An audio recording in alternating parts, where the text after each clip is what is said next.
नहीं,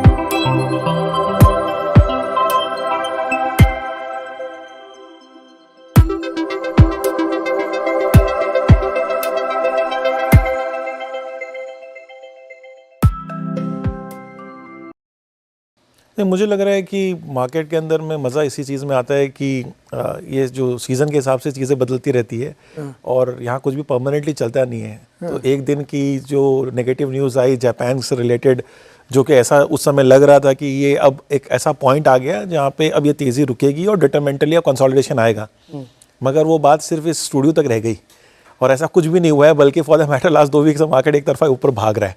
सो इसका मतलब कुछ तो डेफिनेटली हो रहा है। तो मैंने भी सोचा कि भाई कहाँ पे जो चीज़ें हो रही है वो हमें क्यों नहीं दिख रही है या क्या दिख रही है जो हम इग्नोर कर रहे हैं। तो जैसे अभी जी ने अभी अपना एक डिस्कशन सामने रखा, मैं उसको थोड़ा डिकोड करता हूँ। अच्छा, मैं बताऊँ, ये स्टूडियो आपने कहा स्टूडियो तक रह गई, ऐसा नहीं, हमारे सपोर्टर अमेरिका में भी हैं। हाँ, वो जेपी मॉर्गन ने कहा सब खत्म, अब क्या की टेंशन आपको, ऐसा नहीं, सपोर्टर हमारे बहुत है बाहर। मुझे तो लग नहीं रहा है कि इंडियन डोमेस्टिक इन्वेस्टर्स अभी इंडिया के बाहर किसी को भी सुन रहे या देख रहे हैं। नहीं देख रहे हैं, उनको कोई इंटरेस्ट नहीं है, वो अपना सिर्फ रोज एनएवी स्टेटमेंट देखते हैं। Yes. या अपना पोर्टफोलियो देखते हैं, हरा है, सब हरियाली है, तो बस आगे तो बढ़ो। सवाल ये आता है ना कि फिर ये कौन है, हाँ, ये कहाँ से है और ये किस तरह से रैली चल रही है। तो कुछ डेटा को मैं थोड़ा दर्शकों के लिए डिकोड करना चाहूँगा, तो थोड़ा समझ में आएगा कि जब हम बार बार कह रहे हैं कि रिटेल रैली है तो ये रैली कहाँ से आ रही है।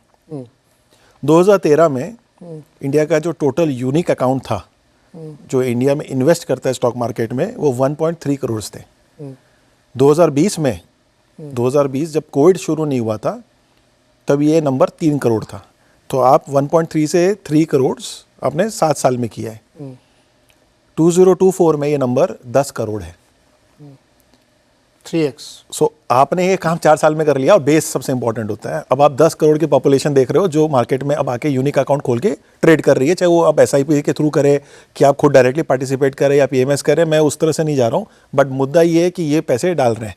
सो सबसे पहले तो ये इंपॉर्टेंट हो गया कि आप 1 करोड़ से 10 करोड़ की है। तो इससे पहले की जितनी भी तेज़ी आई थी मार्केट में, बिफोर कोई भी बुल रन की बात करें, उस बुल रन के अंदर में हमेशा ये होता था FIs बाई कर रहे हैं एंड उस बाइंग की वजह से मार्केट चलता जा रहा था, और जब भी FI सेलिंग में आते थे तो मार्केट बहुत ज़्यादा ही करेक्ट कर जाता था।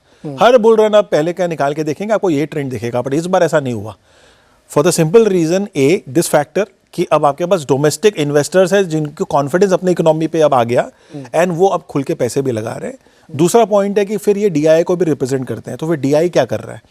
DI जो है, तो पहले FI को ले लेते हैं कि FI की ओनरशिप NSE लिस्टेड कंपनी की, टोटल ओनरशिप की मैं अगर वेटेज निकालूं तो वो 17.4% है एज ऑन डेट।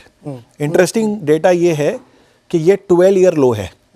मतलब FI हमारे आज के मार्केट की जो डोमिनेंस में 12 साल पहले जो उसका नंबर था, उसका 12 ईयर का ये लोएस्ट पॉइंट ऑफ टाइम है, और हमारा मार्केट ऑल टाइम हाई पे ट्रेड कर रहा है। इसका मतलब FI चाहे कैसा भी सोच रहा हो हमारे मार्केट के बारे में, हमारे डोमेस्टिक इन्वेस्टर्स की वजह से ये जो तेज़ी है वो मेंटेन हो रही है। तो अब DI कहाँ है?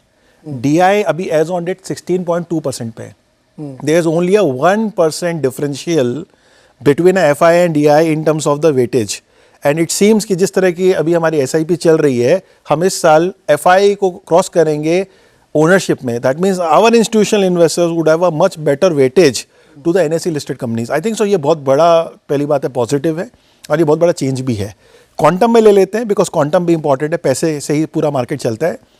FI ने 2020 के बाद से जो भी नेट अगर हम हर साल की बाइंग सेलिंग को लेके कर लें, क्योंकि अभी 2 साल पहले कोई नंबर अलग होंगे, अभी 1 महीने पहले कुछ अलग होंगे, 4 साल के हिसाब से 87,000 crore only is the net buying.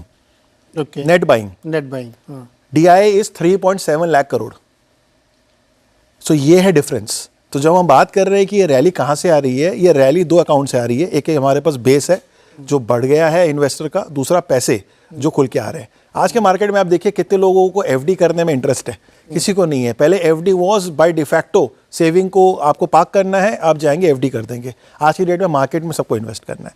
सो फिर बात आ रही है कि मार्केट में लोग इंटरेस्टेड क्यों है इतना, राइट? इससे पहले भी तो इंडियन मार्केट था ही, तो आज क्यों है? आज इसलिए है क्योंकि अगर हर एक अकाउंट को कंसिडर करें तो पॉलिटिकल सिनेरियो, आपके फंडामेंटल सिनेरियो जो कि इकोनॉमिक इंडिकेटर्स, आपके खुद की जो कंपनियां जो प्रॉफिटेबिलिटी दे रही है, आपके जो फ्यूचर फोरकास्टेड है, जो आप देख रहे हो कि अगले 5 साल में कहाँ से कहाँ कंपनी चली जाएंगी, और हमने जो ट्रेंड देखा है वो सब कुछ एडअप कर रहा है. So there is nothing to see. हमने पहले भी रिपीट किया कि कोई पर से नेगेटिव है ही नहीं जिसको लेके मार्केट नर्वस हो जाए. हम नर्वस इसलिए हो रहे हैं क्योंकि ये ट्रेंड हमने पहली बार देखा है. ऐसा बोल रहे हैं हमारे हिस्ट्री के अंदर में हमने किसी ने भी विटनेस नहीं किया इंडियन मार्केट के परसे से. So that itself becomes very unnerving and unfolding, because of point being वो करेक्शन का बहुत डर लगा रहता है, और कोई भी करेक्शन में यही लगता है कि भाई ये लास्ट है और उसके बाद मार्केट टूट जाएगा. But we all are going every time wrong. The people who are holding cash, जो मैंने कई एपिसोड्स में कहा है कि जितने लोगों ने कैश कॉल लिया है डर के मारे, उनकी जो नुकसान उन्होंने अभी अपने इंक्रीमेंटल पे जो खाई है, वो तो शायद अगर उन्होंने करेक्शन की तक भी रख लिया होता तो भी इतना नुकसान नहीं खाया होता. तो